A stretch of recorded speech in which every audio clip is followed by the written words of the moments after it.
Now getting a closer look at the mountains of evidence federal investigators collected at the homes of P. Diddy, ammunition, electronic evidence, and more than 1,000 bottles of baby oil and personal lubricant.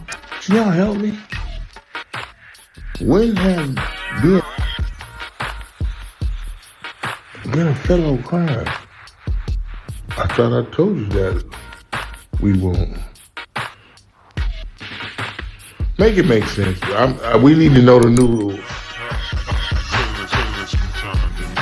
And so here we go again. Welcome back to the Dark Times channel. And before I get started, make sure you guys go ahead and hit that like button for me one time. And if you're not new to the channel and you've been enjoying the content so far on this channel, make sure you go ahead and hit that subscribe button for me as well. And so let's go ahead and get into it. I want to talk about a more serious topic of nature. This is an entertainment channel. Because we live in an entertainment world, everybody wants to be entertained 24 hours a day. Are you not entertained? Are you not entertained? And so on this particular channel, I try to spark serious conversation through entertainment and occasionally comedy. And so that leads me to this. We got to talk about the situation going on with Diddy. And I've touched on it before, briefly and lightly on this channel. It sounds like you're somewhat defending Diddy a little bit and protecting him and putting more of the onus on some of the guys at the top. There's no puzzle. Me and Humphrey, not friends, never will be friends. Okay. And damn sure ain't scared of him. I ain't scared of nobody but God. It's not about I'm protecting him. I'm going to tell the truth. I know a lot of stuff is true that he been caught doing, but I'm not going to tell you something I wasn't in the room. If I was in the room with that motherfucker, you shouldn't be talking to me, because if you was in the room with Diddy, I wouldn't be talking to you. If you was in there and he was telling you, take that, take that, take that, take that, you think me you go be conversating? I'm like, no. But recently I was caught off guard by something that I can only describe as a media smear. Now getting a closer look at the mountains of evidence federal investigators collected at the homes of P. Diddy leading up to his indictment. Ammunition, electronic evidence, and more than 1,000 bottles of baby oil and personal lubricant. And when I first heard that, I thought it was a joke. They spent 2 years and over $20 million trying to find some evidence on Diddy. And they come back with ammunitions, some footage on a laptop that we don't know what's on there, and some baby oil. Somebody tell me this is a fucking joke. Tell me, somebody. Is it a joke? I didn't know there was an illegal amount of baby oil that can be in your possession. Just the way my mind thinks, just the way my brain is wired, when I first heard this, I thought about the Robert Townsend special back in the day and the skit that he did on The Bold, the Black, and the Beautiful. Now, why can't you fellas leave me alone? I told you I've hung up my G-string. Okay, Dexter, we're gonna have to take this tape to Channel 5. News at 5, jiggle at 11. Stop it! Now, I can't get that kind of money. Well, I can get something better. How about 3 gallons of baby oil? Black market baby oil. Ooh. This edge. Hey, you know, we are kind of low. Very low. Too low. Okay. 3 gallons of baby oil. But get it today. And no tricks. Well, let me call a few people.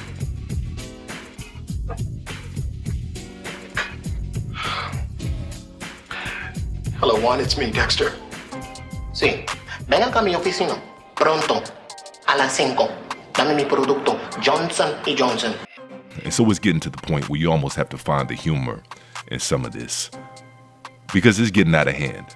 Almost every year now, without exception, every single year, there's a so-called black celebrity, usually an older black celebrity, that's being taken down. And the charges are usually very vague, and they're very old. We gotta learn the difference between punishing somebody for what they actually did and over-punishing somebody for what they didn't even do. But most of the people don't even pay attention to the court cases. Most of the people couldn't even tell you a lot of the different charges that are being levied against a lot of these so-called black male entertainers. Let this be a message to other celebrities who also use their fame to prey on their fans and others who are unfortunate enough to come into contact with them.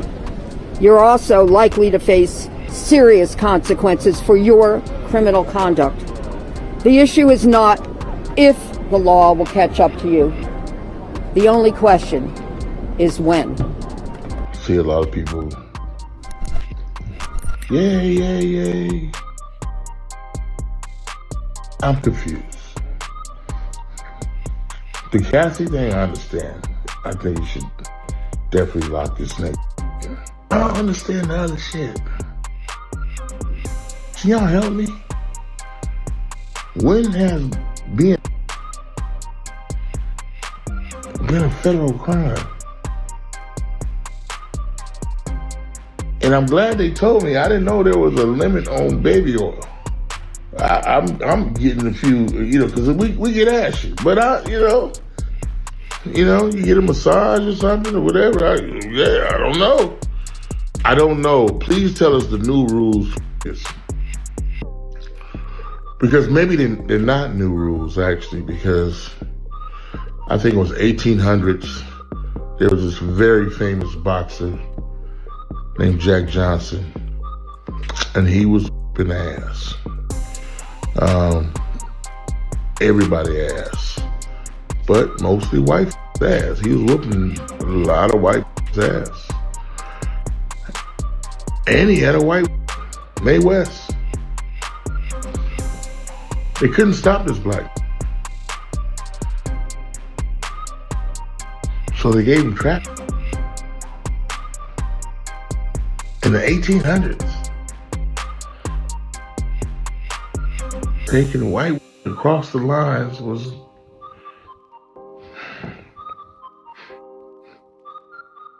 if he didn't do that, he wouldn't have stopped boxing. I thought I told you that we won't. Make it make sense. We need to know the new rules. You can't take anybody on vacation. You can't take anybody to Vegas. Damn sure don't bring them to Atlanta. I need y'all to help me because I don't know the new rules. Please tell me what was illegal.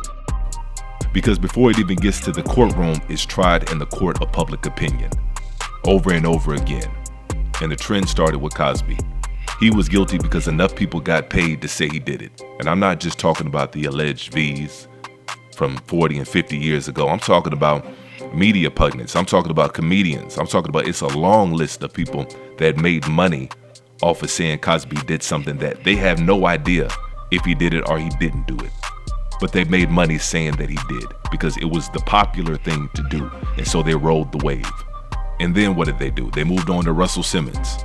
And Russell Simmons was smart enough to read the room. Russell Simmons was smart enough to get the heck up out of here because he knew he was never going to get a fair trial because he was being tried in the court of public opinion.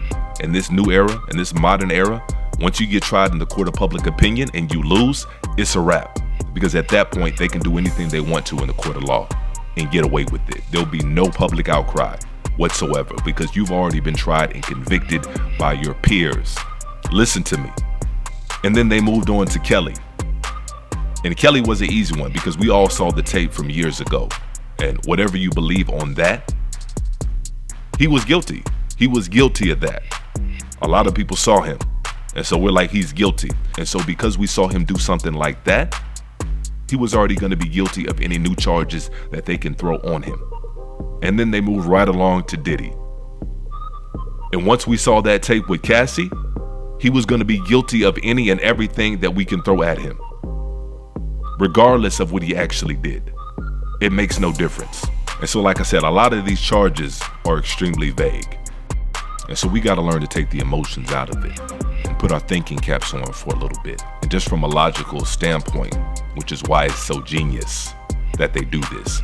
It's hard to have sympathy for somebody with that amount of money, with that amount of access, with that amount of fame. Especially when we know all the freaky details about some of their intimacy and how they get down. Especially when we know that. And so that's the trick. But here's what a lot of people don't understand, or what they don't want to understand, is that by proxy, When you have a face like Diddy, when you have a face like Kelly, Cosby, Simmons, notable black male faces that are global icons, by proxy, that's a representative of you. And I'm even talking to the so-called black women right now. That's a representative of you.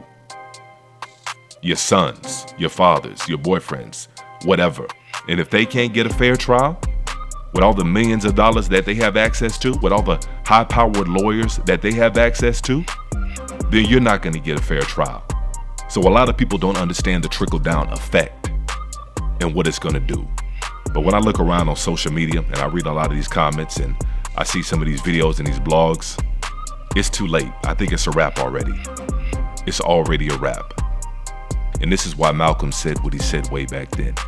He said that the media was more powerful than a you-know-what, because it had the power to make the guilty look innocent and the power to make the innocent look guilty. And I'm gonna leave y'all with that.